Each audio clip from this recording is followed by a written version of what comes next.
ए मुकेश चल ना पी ले तो चल ना ढेर मत पीऊ चल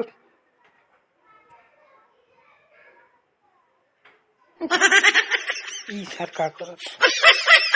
कहनी एक ढेर मत पी बस अगर के केला मत छोड़स कहनी एक केला मत छोड़स तनी बस हो गल पी ले बाज कड़ी खेल पूरा अरे टंकी मत न कर टंकी मत न कर चल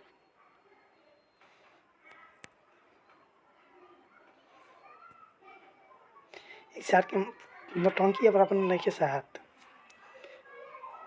ई का करते रे सर ई का करे लग रही अब एक हटेबे कि नहीं यहाँ से तो मारे लगे क्या